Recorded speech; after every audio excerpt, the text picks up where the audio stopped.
Bom dia a todos. Em primeiro lugar, é um prazer estar aqui, né? Somente esse momento para a gente que é de comemoração aí de encerramento de uma jornada de aprendizado, né? E aí a Hackademy, através dos nossos mentores aí, o Michel e a Raquel, abrir essa oportunidade para a gente, com o apoio aí de todo o staff, né, da Hackademy, aí, o Nuno, o pessoal de marketing e tudo mais. Então, agradeço muito a oportunidade de a gente estar aqui juntos hoje para falar um pouquinho aí de alguns assuntos, e até agora a régua está bem alta, né? O pessoal está dando um show. Então, pessoal, eu vim aqui com a proposta de falar para vocês de um tema que é muito ligado ao que a gente estudou aí nessa jornada de aprendizado, né? De um Scrum Master de um nível avançado, que é a liderança da nova era, tá? E aí eu coloquei aí como subtítulo aí alguns aspectos desse líder, de líder coach, líder servidor e a liderança ágil, tá? Então, eu sou o Kleber, né? Kleber Marques. Hoje eu atuo como Agile Coach, atuo com agilidade faz uns 7 ou 8 anos, 7 para 8 anos já, mas já passei por outras transformações de carreira, né? Venho da gestão tradicional de projetos, já fui analista de negócios, já desenvolvi software, né? Então, venho aí de uma jornada longa aí de aprendizado ao longo de todas essas oportunidades aí, né, de atuação. E hoje eu tenho me dedicado, mesmo com um propósito, acreditando que a agilidade é o que o nosso mundo hoje precisa, né, para atender aí as demandas, e não só de negócios, mas também das pessoas, né?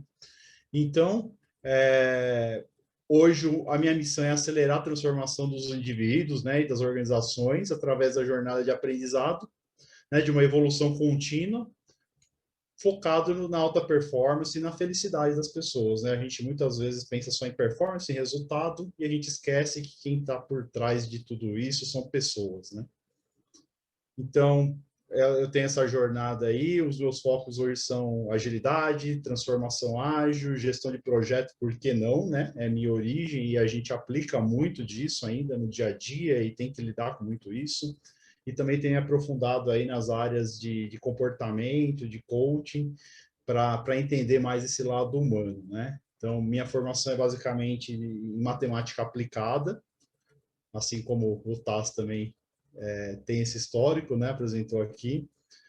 Fiz MBA em gestão de projeto, estou fazendo outras formações, né? E recentemente eu tive a oportunidade também de ser coautor de um livro, né? De entrar num projeto como coautor de um livro que ainda está em pré-lançamento, ele ainda não está lançado, que se chama Como Mudar Sua Vida, né? Que trata aí de algumas questões e estratégias para mudança de hábitos, para você repensar em como transformar alguma coisa na sua vida. Tive a oportunidade de escrever um artigo sobre isso que está sendo publicado nesse livro. E o meu lema que eu estabeleci é Always Evolving, que quer dizer evoluir sempre, né? Então, evoluir sempre é algo que eu tenho para mim e que eu recomendo a qualquer um. E aí eu queria começar, pessoal, o nosso conteúdo, na verdade, antes de começar o nosso conteúdo, com uma frase, né, que eu escrevi num post recentemente, que para mim faz muito sentido, né? Que o único caminho para a liberdade é o conhecimento e a coragem de fazer diferente. Então, é importante a gente estar sempre tentando conhecer algo novo e ter a coragem de aplicar, de fazer algo diferente do que você já sempre fez, para que você consiga ter esse caminho de evolução. E vamos lá, então, para o nosso tema aqui, aquilo que a gente propôs, né? A liderança, como é que a gente chegou até aqui, né? Como é que esse perfil de liderança que a gente conhece, ou a história da liderança se deu para a gente chegar até aqui? O líder, ainda hoje, ele é confundido com o papel de comandante, né? Daquela pessoa que realmente está à frente de tudo, né? E se a gente for ainda pegar alguns dicionários, como um que eu peguei aqui como exemplo, ele ainda define que é o indivíduo que tem autoridade para comandar ou coordenar outros, né? Então, realmente, você vê que é uma pessoa, é um conceito bem centralizador, né? E um outro conceito é a pessoa cujas ações e palavras exercem uma influência sobre o pensamento e comportamento de outras pessoas, né? Então, isso aqui também tem aspectos que, dependendo de como a gente enxerga, pode ter um resultado positivo ou negativo, né? Dependendo de como é essa influência e qual é o comportamento que essa pessoa tenta influenciar. E aí, de onde vem essa cultura, né, pessoal, desse líder que, na verdade, é um comandante, desse papel que centraliza tudo e que traz essa função muito específica, né? Ela vem, e a gente pode até basear isso no próprio comportamento humano, que a origem de todos os comportamentos da sociedade, né, vem de 4 fatores aí que mais influenciam a nossa formação como pessoas, né, de forma única e gradual ao longo da nossa vida. A nossa família, né? Desde o hereditário, de quem a gente é gerado e como a gente é educado dentro da família, né? As experiências que a gente vai tendo ao longo da vida também moldam esse comportamento.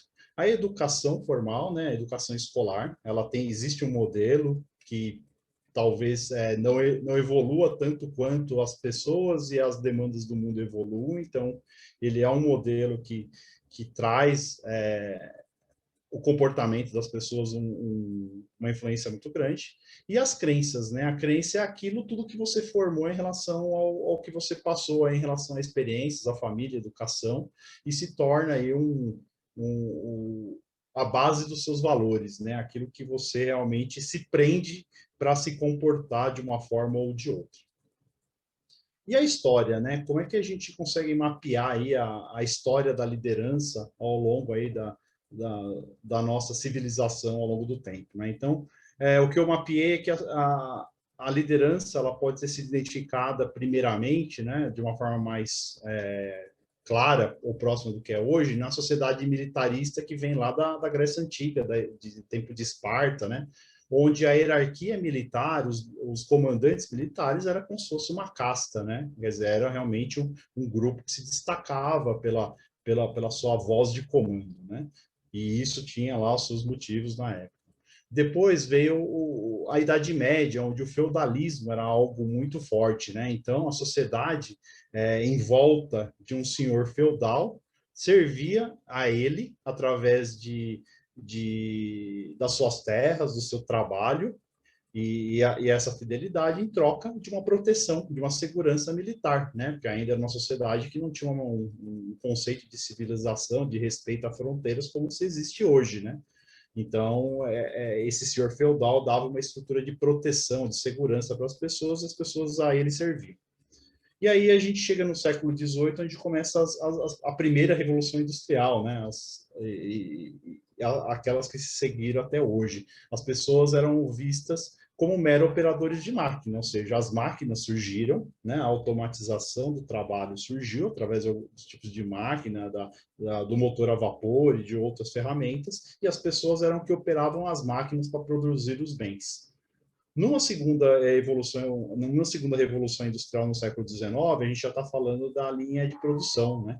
Onde existia o conceito de produção em série e as pessoas faziam parte da operação dessas máquinas como se fosse mais uma máquina, né? Onde, se não tivesse uma pessoa ali para operar aquela máquina ali de produção, tudo parava. Então, as pessoas eram vistas como peças, né? De uma máquina que tinha que funcionar de acordo com uma cadência, de acordo com um sistema que era previsível e gerenciado por quem estava acima dessa linha de produção.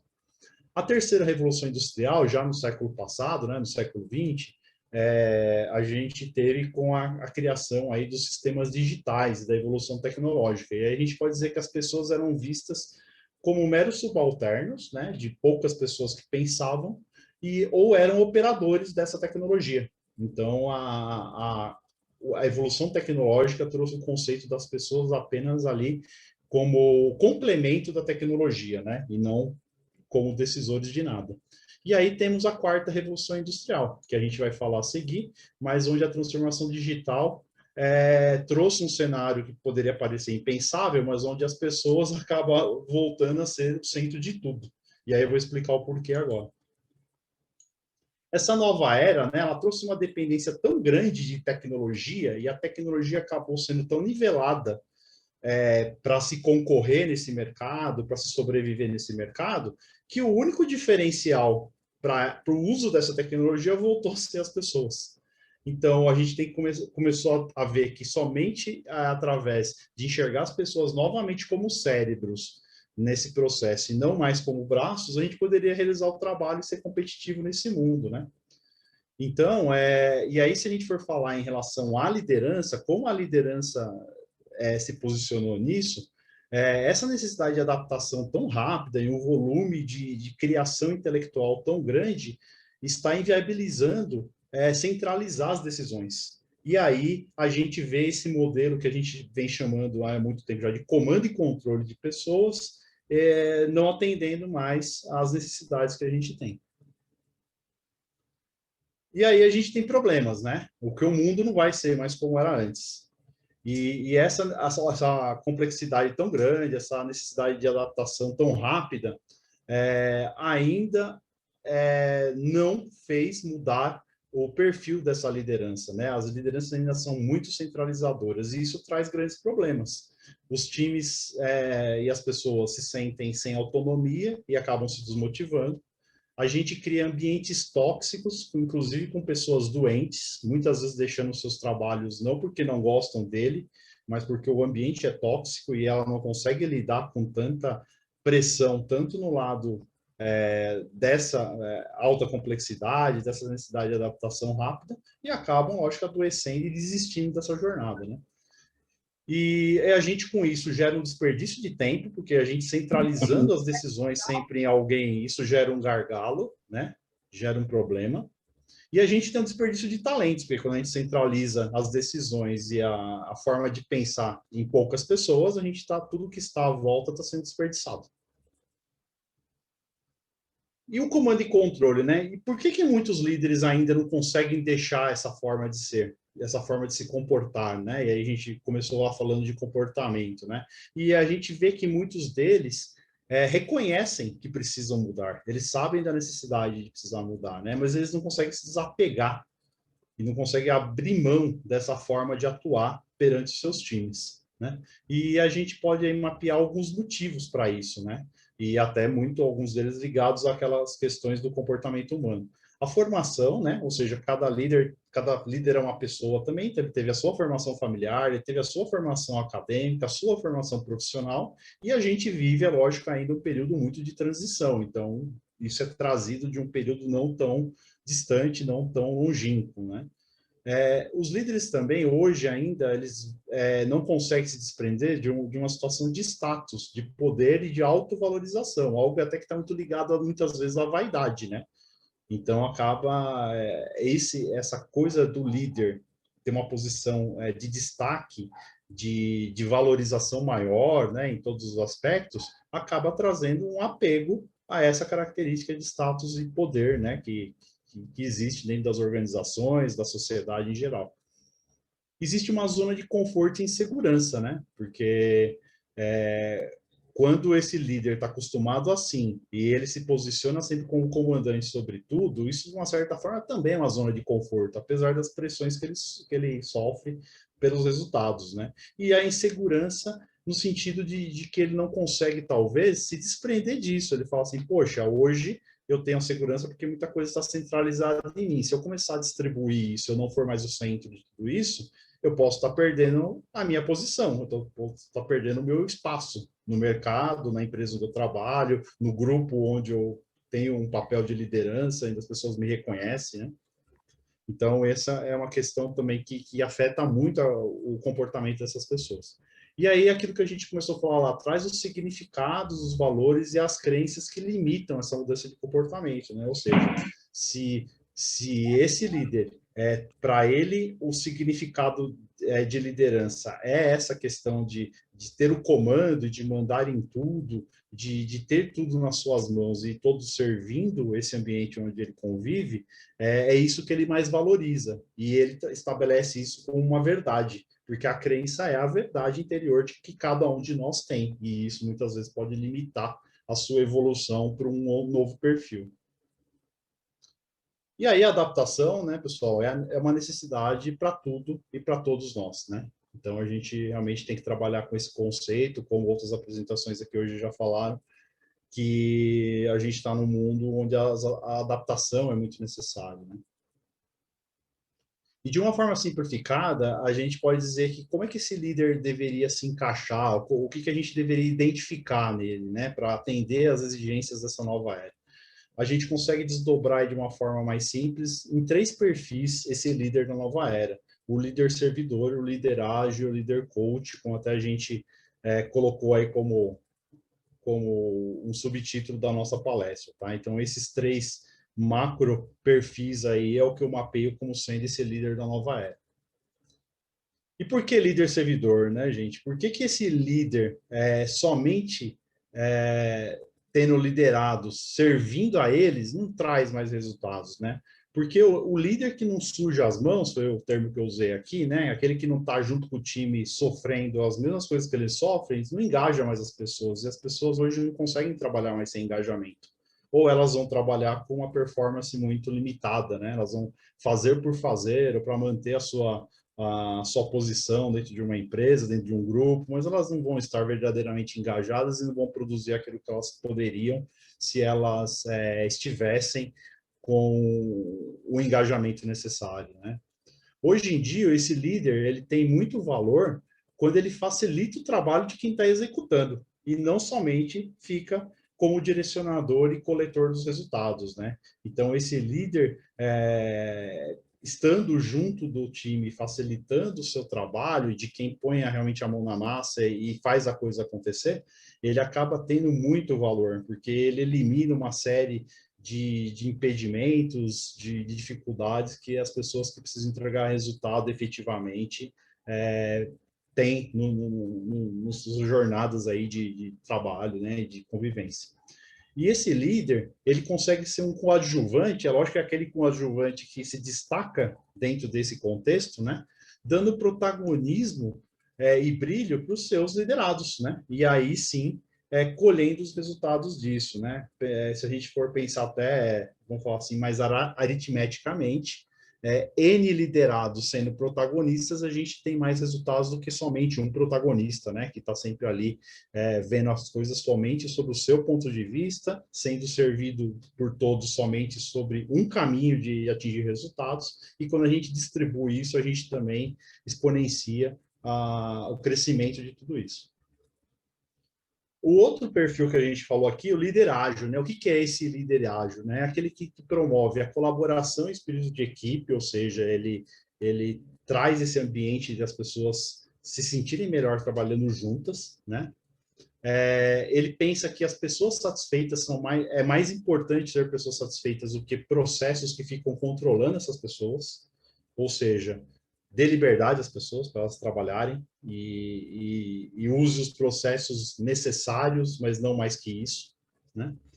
Pensar na entrega contínua e incremental de valor, porque isso significa realização, e realização traz essa satisfação, essa felicidade para as pessoas conseguirem trazer cada vez mais resultados. Quando elas trabalham em algo que não se desenrola, que não consegue realizar nada, isso vai gerando uma frustração, vai gerando um certo desânimo, né? E as pessoas não conseguem produzir os resultados que se espera delas.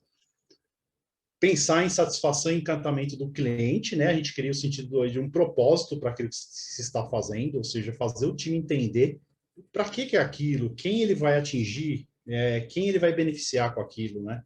Então, isso é muito importante. Pensar também para fora do grupo que ele lidera, pensar também em quem está lá na ponta, usufruindo do resultado do trabalho, e pensar sempre estar preparado para a resposta às mudanças e sempre com sustentabilidade, né? Ou seja, não é simplesmente mudar por mudar, é mudar sabendo como mudar e de uma forma que essa mudança realmente seja positiva, né? Nas necessidades que o mundo hoje apresenta para a gente. E o terceiro papel é do líder coach, né? É aquele que tem foco no desenvolvimento de pessoas, né? E como é que ele faz isso? O que esse perfil de líder coach traz para desenvolver pessoa? É escutar ativamente as pessoas, né? Escutar de verdade, interessado naquilo que ela tem para dizer. Não julgar, não direcionar, não definir, ou seja, ele é um facilitador, ele não é um decisor ou um juiz de tudo que acontece. Ele facilita a elaboração de acordos, ou seja, deixa claro aquilo que precisa estar explícito como acordo de trabalho, como acordo de convivência, aquilo que para todos está razoável e todos já sabiam e vão estar dentro desses limites mínimos, né, de convivência, de trabalho em colaboração para produzir resultados.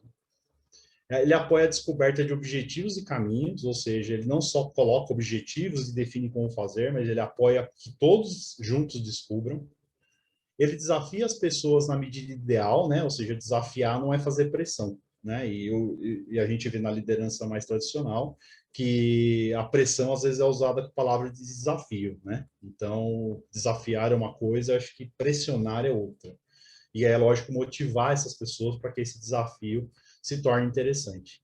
E, finalmente, ajudar a medir os resultados, fazer a mentoria e dar feedback para as pessoas para que elas possam estar nesse processo de evolução, né? Ou seja, a gente consegue acompanhar o quanto isso está sendo efetivo, esse líder faz a mentoria de ajudar essas pessoas como obter melhores resultados, se bem que a mentoria aí foge um pouquinho do perfil do líder coach, do coach em si, mas líder coach também faz isso, e dar feedback constante e construtivo para que as pessoas possam estar numa evolução constante, né? E aí, pessoal, o que o coach tem a ver com esse perfil do líder coach, né? Onde é que isso se encaixa, né? Onde é que isso se encontra de verdade, né? O coach é um processo de desenvolvimento, né? Evolutivo, conduzido, lógico, por alguém que tem o domínio dessas técnicas, para atingir objetivos, metas e despertar as capacidades das pessoas, né? Ou seja, o melhor que cada um tem, através de técnicas e ferramentas multidisciplinares. Ou seja, a gente usa uma série de ferramentas e formas de se atingir resultado, vindos de diversas disciplinas e de áreas de conhecimento diferentes, para ajudar que as pessoas possam, que estão num processo desse, possam atingir seus resultados usando o melhor que elas têm a oferecer, né? E que elas possam descobrir o que elas têm de melhor. E aí a gente faz esse link direto aí do que esse conceito de coaching tem a ver com liderança, né? O que os dois, no sentido de coach e desse líder da nova era, teriam em comum, né? Conduzir as pessoas para atingirem suas metas, né? Motivar as pessoas para que elas possam se sentir apoiadas e para que elas possam sempre enxergar o melhor significado das coisas. Ou seja, às vezes algo que deu errado traz uma grande lição para que você possa, na próxima vez, fazer melhor e evoluir até mais rápido, né? Então, nem tudo que acontece de ruim, nos fatos, é tão ruim assim, né? E um coach ajuda isso, esse líder tem que ajudar nisso, né? Que eles apoiam e desafiam as pessoas com ferramentas e técnicas, ou seja, eles trazem formas de se atingir caminho, de fazer as pessoas pensarem, refletirem e ir para um outro caminho, né? Promove o protagonismo das pessoas e não o próprio, porque esse líder nova era, ele não é o protagonista, ele é o coadjuvante, fica no cantinho da foto, as pessoas têm que brilhar, não ele mais, né?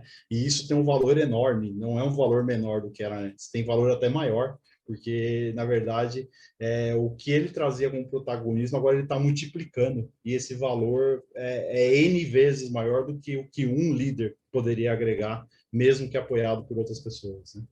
Ele desenvolve as pessoas para atingir seus melhores resultados, né? Tanto próprios quanto para os grupos das quais essas pessoas fazem parte, né? E ele precisa ser uma referência e um exemplo para inspirar as pessoas, porque só falar, talvez não convença as pessoas e nem sempre vai convencer da melhor forma. Então, ele ser esse exemplo para poder inspirar as pessoas como uma forma de elas também se comportarem, de elas também pensarem, de elas também agirem, é uma influência positiva e muito clara, né? Não é só baseado em palavras ou em conceitos. E aí, pessoal, se a gente tiver que trazer uma nova definição para a liderança, né?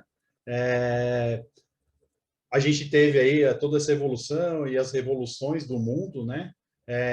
Temos a necessidade agora de identificar um novo conceito, um novo significado para essa liderança, que também deveriam ser adaptados, né? Se o mundo está se adaptando às mudanças, a liderança não pode ser diferente.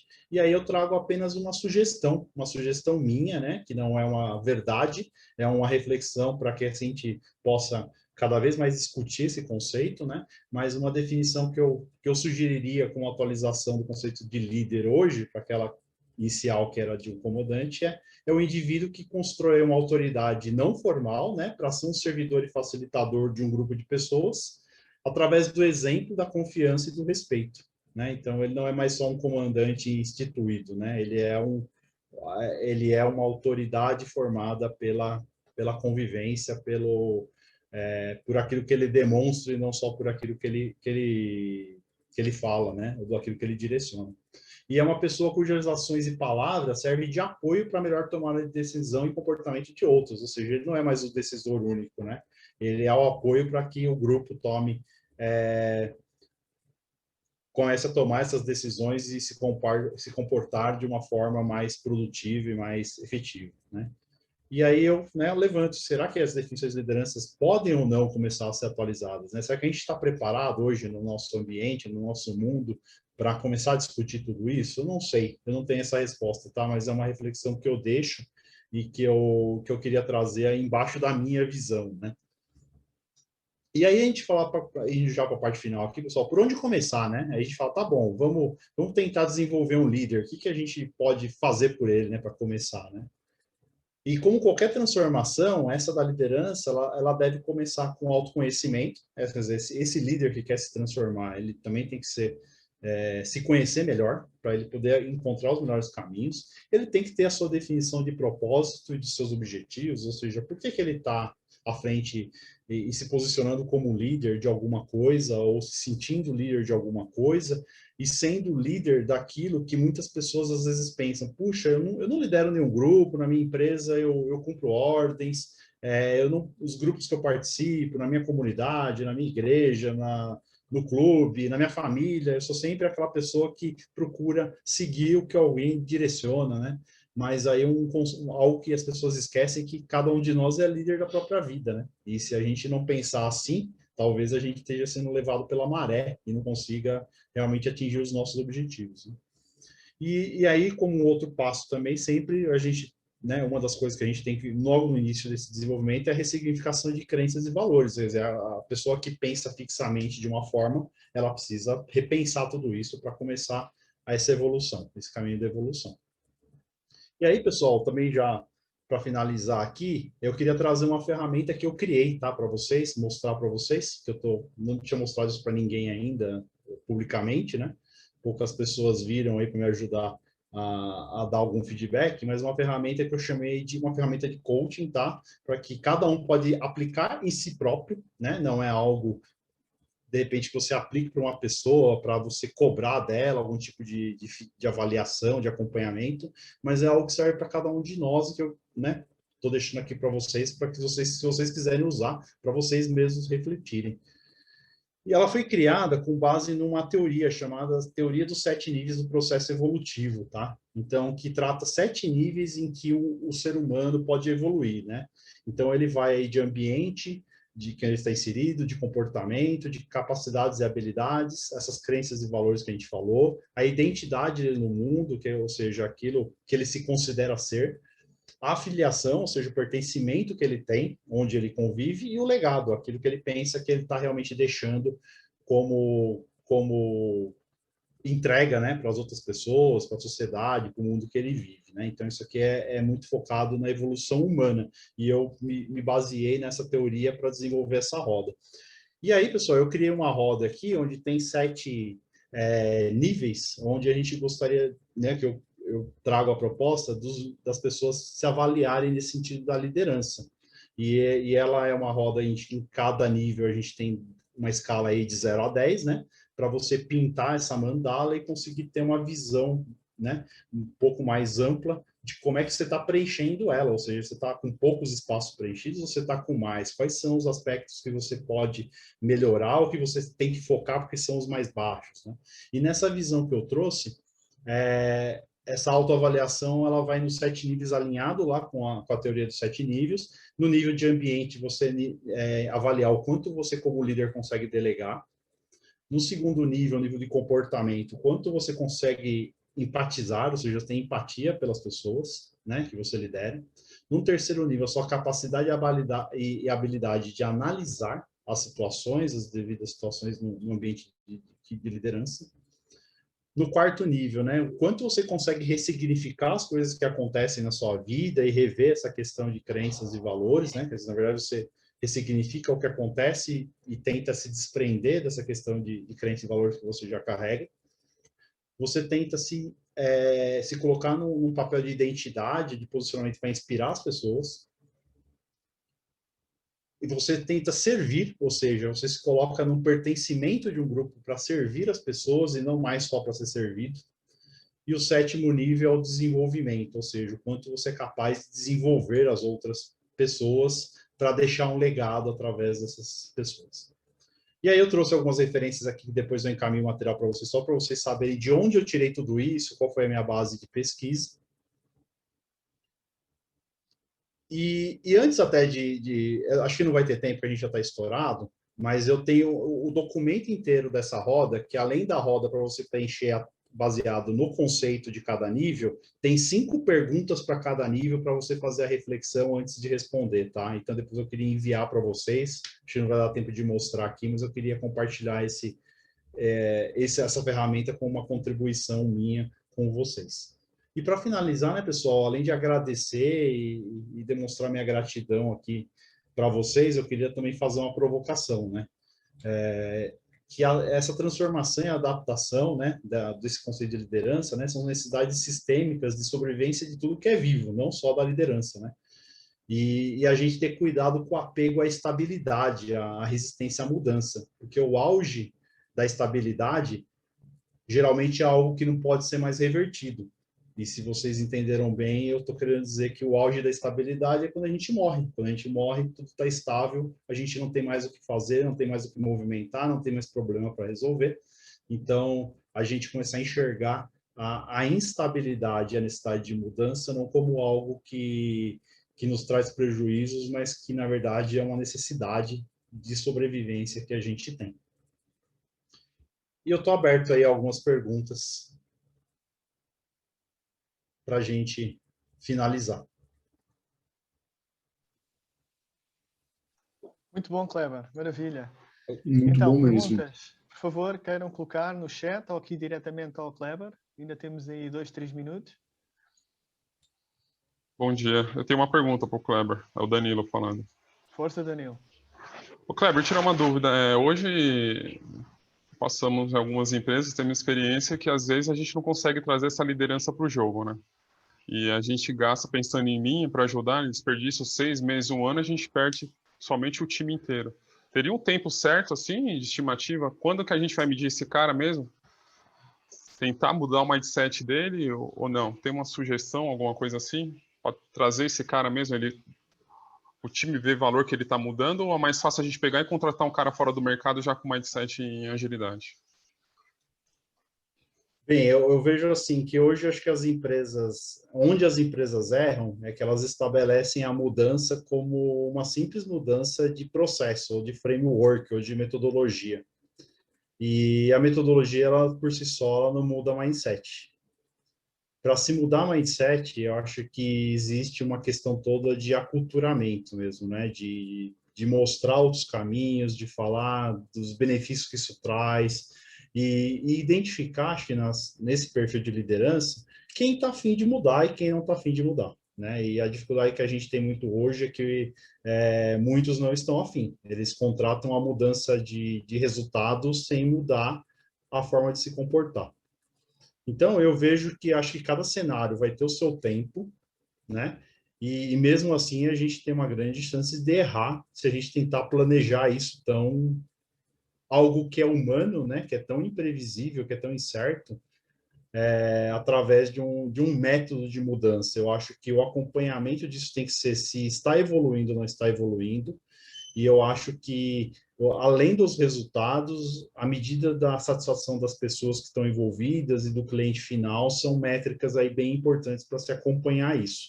Eu vejo que o que agrega valor é estar sempre em evolução e não se estabelecer um prazo para fazer essa mudança muito drástica de uma hora para outra ou com um tempo determinado. Eu acho que mudar pessoas é muito difícil de prever, né?